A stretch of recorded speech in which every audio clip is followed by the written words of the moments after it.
მე უაღრესად დამწუხრებული ვარ იმით, რაც საქართველოში ხდება და ვერ მივიღებ ვერანაირ საჩუქარს, რომელიც რამენაირად ასოცირდება მმართველ პარტიასთან, რომელიც ამყოფებს საქართველოს იმ მდგომარეობაში, როგორშიც ის ახლა არის. ბრიტანელმა მეცნიერმა დონალდ რეიფილდმა ლონდონში ღია ღონისძიებაზე მწერალთა სახლს სიურპრიზი მოუწყო. მწერალთა სახლის მიერ ორგანიზებულ შეხვედრაზე ქართველოლოგს ქართულ ენაში, ლიტერატურასა და ისტორიაში შეტანილი წვლილისთვის მეცნიერების ჯილდო უნდა მიეღო, მაგრამ 83 წლის მეცნიერმა რუსული ხელისუფლების ჯილდოს ზურგი აქცია და ყველას გააგონა, რომ ამ ხელისუფლების მედალს ხელს არ მოჰკიდებს.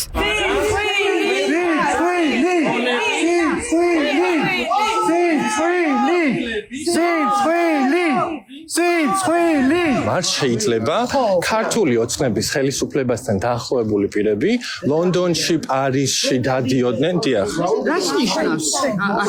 არ შეიძლება გენოციდის მხარდამჭერი მთავრობის პირები დადიოდნენ ევროპაში ასე თავისუფლად. არა, ეს არის ფაქტი, როდესაც პატიმრები, პოლიტპატიმრები ყავს ციხეში, ქართული ოცნების მხარდამჭერები დადიოდნენ ასე ლონდონში და პარიზში. მწერალთა სახლის ღონისძიებაზე მისულ სტუმრებს ემიგრანტები აქციით დახვდნენ. მათ ივანიშვილის რეჟიმის მიერ ნაწამები ადამიანების პლაკატები ეჭირათ ხელში. აქციამ სავარაუდოდ მწერალთა სახლის ხელმძღვანელი ქეთევან დუმბაძე შეაშინა, ის ღონისძიებაზე არ გამოჩენილა. საპროტესტო შეძახილებმა კი ღონისძიების მონაწილეები შეაწუხა. ჩვენი ინფორმაციით მინისტრი უნდა ყოფილიყო ადგილზე, თუმცა არ აღმოჩნდა.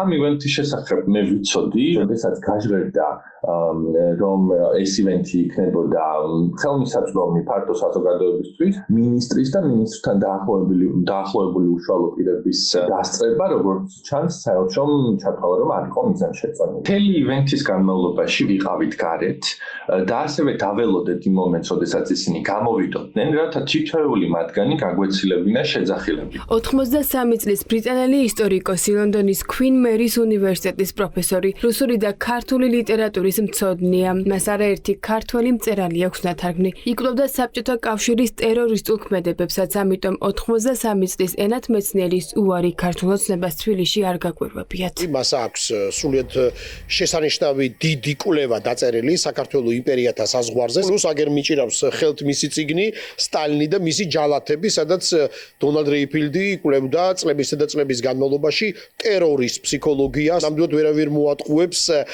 სად არის, ასე ვთქვათ, ოპორტუნიზმი, კონფორმიზმი და რუსეთისადმი ლოიალურობა. მწერთა სახლის ხელმძღვანელობა და რუსულ კანონზე ხელის მომწერები, რომ კიდე რაღაც ილუზიებში არიან და ფიქრობენ, რომ ვიღაცას მოთაფლავენ ამ ჯილდოებს. 70-იანი წლებიდან არქივებში იკვლევს სწორედ აი ამ ქცევის ამ მოდელებს რეიფილდი და ახლა რა გააკვირვებს ამ ადამიანს. სოლიდარობა გამოუცხადა ქართულ ხალხს, რომლებიც ქუჩაში დგანან, ქართულ ხელოვანებს, მწერლებს, გამომცემლებს, რომლებიც აპროტესტებენ ძალადობრივ რეჟიმს საქართველოში. სხვა გადაწყვეტილებას მე პირადად ბატონი დონალდ რეიფილდისგან არც ველოდი, ადამიანმა, რომელმაც ოთარ ჭილაძეს აველუმი თარგმნა ინგლისურ ენაზე, ადამიანმა, რომელმაც მიხეილ ჯავახიშვილის ნაწარმოებები გააცნო ბრიტანელ მკითხველს, მისთვის სრულებით გასაგებია რა მძიმე პროცესები მიმდინარეობს ქვეყანაში. არც ერთი თანამედროვე მწერალი, რამოდენიმე გამომცემლობა და სახელმწიფო ინსტიტუტების ალბომები, ასე წარსდგა მწერალთა სახლი ლონდონის წიგნის ბაზრობაზე. ასეთი არაფრის მთქმელი და ერთფეროვანი ქართული დელეგაცია წიგნის გამომცემელთა მსოფლიო ასოციაციის პრეზიდენტის შეფასებით არასდროს ყოფილა. რადგან ახლა ქართული მწერლების და გამომცემლების დიდი ნაწილი ბოიკოტშია, დუმბაძემ ლონდონში ვერაფერი ჩაიტანა. ჩვენთვის ძალიან სამწუხაროა ქართული გამომცემლებისთვის და მწერლებისთვის, რომლებსაც მიგვაჩნია, რომ საქართველოს და ჩვენი ინდუსტრია ასეთი დაბალი დონის სტენდს და ასეთ პრეზენტაციას ლონდონის წიგნის ბაზრობაზე არ იმსახურებს. გამომცირებელიც არის და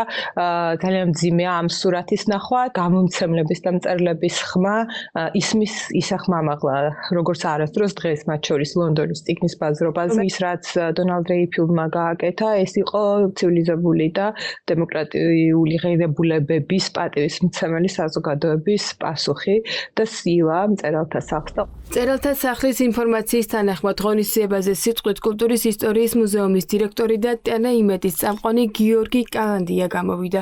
დოკუმენტებით ირკვევა, რომ იურდოპების შესახებ სიტყვით გამოსვლისთვის მას ფული საქართველოს ბიუჯეტიდან მწერალთა სახლმა გადაუხადა 2252 ლარის ოდენობით.